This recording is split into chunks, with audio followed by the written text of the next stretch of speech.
A wonderful evening, dear learners. I am Shalini, Assistant Professor at Mahatma Gandhi College, Nagod. Part of speech की series में आप सभी का बहुत बहुत स्वागत है। पार्ट ऑफ स्पीच की सीरीज में हमने सिक्वेंसली सारी चीजें कवर की हैं, जैसे पार्ट ऑफ स्पीच क्या होता है, types of part of speech, जैसे कि नाउन, नाउन को हमने अच्छे से पढ़ा, प्रोनाउन को पढ़ा, हमने एडजेक्टिव्स कवर किए। उसके बाद हमारी जो सीरीज चल रही है वो वर्ब की चल रही है, जिसमें हमने वर्ब को देखा कि वर्ब क्या होते हैं, टाइप्स ऑफ वर्ब को भी कवर किया। अभी हम टाइप्स ऑफ वर्ब को ही और अच्छे से समझ रहे हैं इस सीरीज में।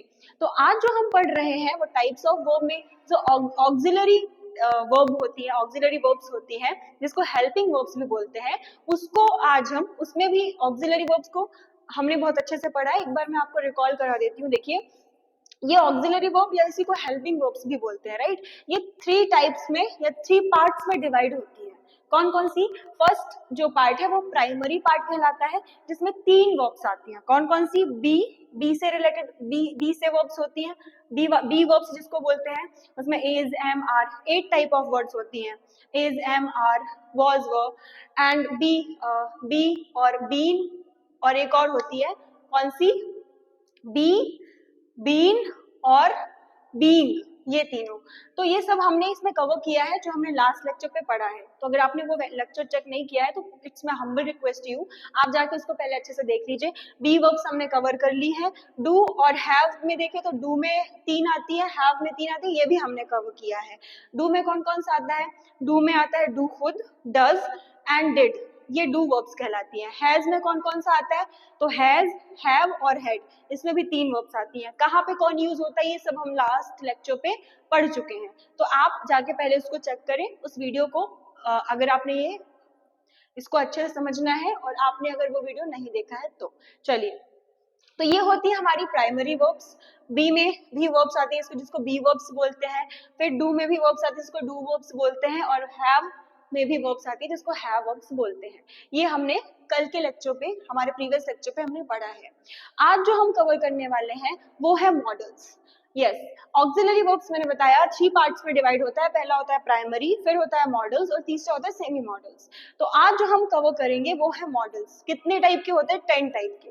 प्राइमरी वर्ब को 3 कैटेगरीज में डिवाइड किया गया है। प्राइमरी ऑक्सिलरी वर्ब को 3 कैटेगरीज में डिवाइड किया गया है, जिसमें पहला होता है प्राइमरी वर्ब्स, जो 3 प्रकार का होता है। उसमें भी पार्ट्स अंदर, जैसे बी वर्ब्स में कई वर्ब्स होती हैं, फिर do verb and have verb में 3 करके वर्ब्स होती हैं, ऐसा। उसके बाद जो मॉडल्स हैं वो 10 होते हैं। उसके बाद जो सेमी मॉडल्स होते हैं वो भी 3 होते हैं। कौन कौन से? इसको भी देख लीजिए, need, dare and used to. इसके बारे में भी हम अब हमारे जो नेक्स्ट वीडियो होगा उस पर डेप्थ में पढ़ेंगे, राइट। आज जिसके बारे में हम बहुत अच्छे से कवर करेंगे वो है मॉडल्स, राइट। ऑक्सिलरी वर्ब का सेकेंड टाइप या सेकेंड पार्ट। तो ये हमारे 10 मॉडल्स रिटन है, जिसको एक एक करके हम अच्छे से पढ़ेंगे। तो चलिए स्टार्ट करते हैं। फर्स्ट है कैन। कैन के बारे में हमने पढ़ा होगा कि कैन का यूज बेसिकली एबिलिटी बताने के लिए, हमारी कैपेसिटी को इंडिकेट करने के लिए किया जाता है, हमारी क्षमता को बताने के लिए इसका उपयोग किया जाता है। और इसका उपयोग, कैन का जो यूज है वो हमेशा प्रेजेंट टेंस में, या जो भी काम प्रेजेंट टाइम पे हो रहा होता है उसके लिए किया जाता है। वाइल जो कुड है, इसका यूज हमेशा पास्ट टेंस में किया जाता है। कोई भी, दोनों का मीनिंग सेम है, आप दोनों में एबिलिटी ही बताएंगे। किसी भी चीज की, पर्सन की उसमें कैन में एबिलिटी ही बताएंगे। बट आप कैन का यूज किस में करेंगे? प्रेजेंट में। और कुड का यूज कहाँ करेंगे? पास्ट में। देखिए, अभी मैं एग्जाम्पल के थ्रू हम समझने की कोशिश करते हैं। ये जो कैन का एग्जाम्पल है, इसको देखिए, I can speak English. I can speak English, can का मतलब होता है सकना, और कुड का मतलब भी होता है सकना, राइट, हिंदी में। तो आई कैन स्पीक इंग्लिश, मैं इंग्लिश बोल सकती हूँ, मैं इंग्लिश बोल सकता हूँ, ठीक। वो अपनी कैपेबिलिटी, अपनी एबिलिटी को, अपनी कैपेसिटी को बता रहा है यहाँ पे, ठीक। फिर नेक्स्ट है, नेक्स्ट सेंटेंस और example, you can say, when I was younger I could run fast. जब मैं यंगर था, ठीक, तब जब मैं यंगर था मैं तेज दौड़ सकता था, ठीक। अपनी वो बता रहा है कि जब मैं यंगर था तब मैं तेज दौड़ सकता था। यहाँ पे भी वो अपनी एबिलिटी को बता रहा है, ठीक है, बट यहाँ पे पास्ट की बात हो रही है जब यंगर था, और यहाँ पे प्रेजेंट की बात हो रही है, right. Next, may and might, ये इनका पेयर होता है प्रेजेंट पास्ट का। सेम यहाँ पे भी प्रेजेंट और पास्ट का पेयर होता है मे एंड माइट। मे का यूज हाईली पॉसिबिलिटी के लिए किया जाता है और किसी से परमिशन लेने के लिए भी मे का यूज किया जाता है, वाइल माइट का यूज लोअर पॉसिबिलिटी के लिए किया जाता है। मे का यूज प्रेजेंट टेंस में या प्रेजेंट कंडीशन को बताने के लिए किया जाता है, वाइल जो माइट का यूज है वो पास्ट की कंडीशन को बताने के लिए किया जाता है। देखिए अभी इसके एग्जाम्पल से समझते हैं। Of course she may join us for dinner. Of course, बेशक वह हमको क्या कर सकते हैं, डिनर के लिए वे डिनर के लिए हमको ज्वाइन कर सकती है या डिनर हमारे साथ कर सकती है। तो यहाँ पे जो ये पॉसिबिलिटी है वो क्या है, हाईली पॉसिबिलिटी है, ठीक। वाइल अब दूसरा एग्जांपल देखते हैं, she might have called. She might have called but I am not sure. यहां पे देखो उसने कॉल किया होगा, राइट, लेकिन आई एम नॉट श्योर, लेकिन मैं श्योर नहीं हूं। यहाँ पे लोअर पॉसिबिलिटी को इंडिकेट किया जा रहा है, right. The next is will. Will हमेशा फ्यूचर को बताने के लिए यूज किया जाता है।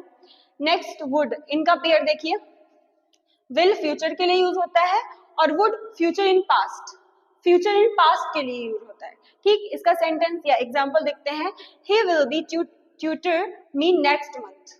वह मुझे अगले महीने से ट्यूटर देगा, ठीक, ये मुझे पढ़ाएगा, ठीक। यहाँ पे क्या है, नेक्स्ट एग्जांपल वुड का, he promised he would tutor me।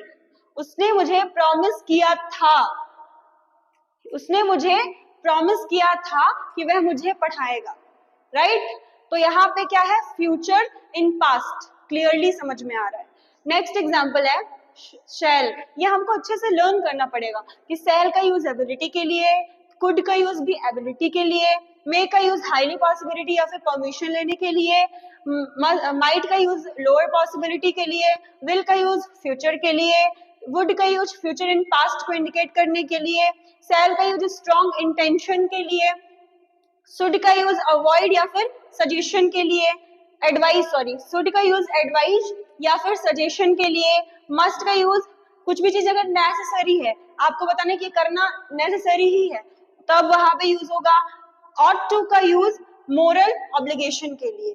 तो ये हमको लर्न करना पड़ेगा कि किसका यूज किसके लिए होता है। फिर हम इस जो हमने सेंटेंस पढ़ रहे हैं, हम उसके एग्जाम्पल उसके थ्रू, एग्जाम्पल्स के थ्रू हम उसको और अच्छे से समझ पाएंगे। तो ठीक है, सबसे पहला आपका जो काम है वो ये करना है कि इनकी मीनिंग को समझना है कि कहाँ पे कैन का यूज किसके लिए, ये कुड का यूज किसके लिए, ऐसे आपको पहले इनको लर्न करना है। फिर ये दो जो चार हैं आगे के, ये प्रेजेंट और पास्ट, ये कैन कभी पास्ट के लिए यूज नहीं होगा, कुड कभी प्रेजेंट के लिए नहीं, ऐसे ही मे कभी प्रेजेंट, मे का यूज प्रेजेंट में और माइट का यूज पास्ट में। ऐसे ही इनको आपको आगे के जो ये चार हैं प्रेजेंट पास्ट, इनको आपको लर्न करना पड़ेगा। फिर उसके बाद हम कहा थे, हम शैल का एग्जाम्पल देख रहे थे। तो शैल क्या है, स्ट्रॉन्ग इंटेंशन बताने के लिए यूज किया जाता है। इसका एग्जाम्पल है, if you that one more time I shall be very angry। I shall be very angry।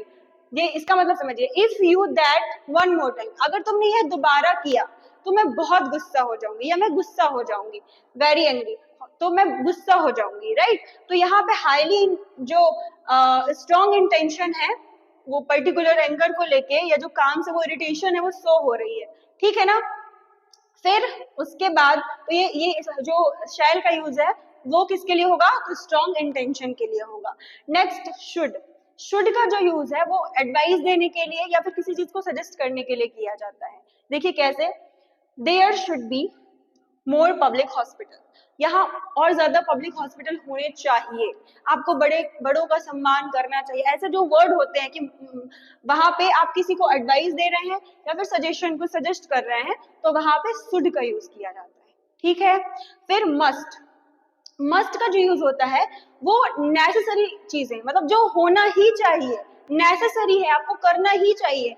इस जगह पे मस्ट का यूज होता है। जैसे एग्जाम्पल के थ्रू हम समझेंगे, you must wear a helmet when riding a motorcycle, right? मतलब आपको पहनना ही चाहिए, इट्स नेसेसरी। ये बिल्कुल चेकिंग भी होती है हमारे एरिया में भी, कई जगह, कई बार आपने भी कहीं ना कहीं इसको फेस किया होगा। तो यहाँ पे नेसेसरी है, हेलमेट वियर करना नेसेसरी है, कंपलसरी है जिसको बोलेंगे। तो जो चीजें नेसेसरी होती है वहां पे मस्ट का यूज होता है, ठीक। फिर नेक्स्ट है ऑट टू। ऑट टू का जो यूज होता है वो मोरल या फिर ऑब्लिगेशन बताने के लिए किया जाता है, राइट? एग्जाम्पल देखते हैं, you ought to exercise regularly. यहाँ पे क्या बता रहा है वो? ऑब्लिगेशन दे रहा है, मोरल ऑब्लिगेशन दे रहा है। क्या है मोरल ऑब्लिगेशन? कि आपको डेली एक्सरसाइज करना चाहिए, राइट?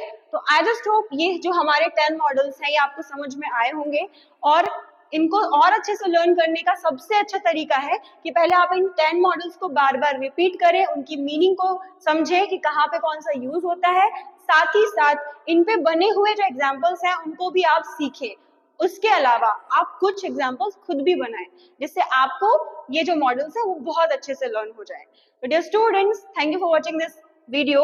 एंड इसके बाद जो हमारी सीरीज आएगी, जो इसके बाद जो नेक्स्ट वीडियो होगा वो थर्ड टाइप सेमी मॉडल्स पे बेस्ड होगा।